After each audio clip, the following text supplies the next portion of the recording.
আমরা যখন হঠাৎ কোনো বড় বিপদের মুখোমুখি হই, তখন আমাদের প্রথম প্রশ্নটা কী হয় জানেন? কেন আমার সাথে এমন হলো? আমি কি এমন ভুল করেছি? অথচ বেলা ফুরাবার আগে বইটির এই অধ্যায়টা আমাদের এক অসাধারণ শিক্ষা দেয়। বিপদে অভিযোগ নয়, বরং আল্লাহর কাছে সম্পূর্ণ সমর্পণই হলো প্রকৃত মুক্তির পথ।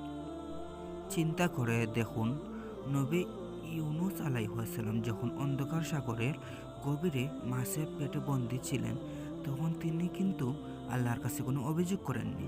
তিনি বলেননি আমার সাথে এমন কেন হলো, বরং তিনি বলেছিলেন লা ইলাহা ইল্লা আনতা সুবহানাকা ইন্নী কুনতু মিনাজ জালিমিন। অর্থাৎ, হে আল্লাহ, তুমি ছাড়া কোনো উপাস্য নেই, তুমি পবিত্র, আমি নিজেই নিজের প্রতি জুলুম করেছি।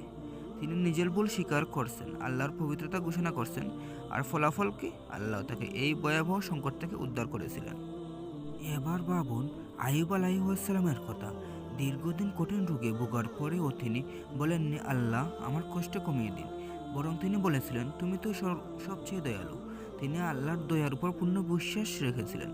আমাদের জীবনেও যখন রোগ, দুঃখ, অভাব, ব্যর্থতা আসে, আমাদের কাজ হলো আল্লাহর উপর তাওয়াক্কুল অর্থাৎ পূর্ণ ভরসা রাখা।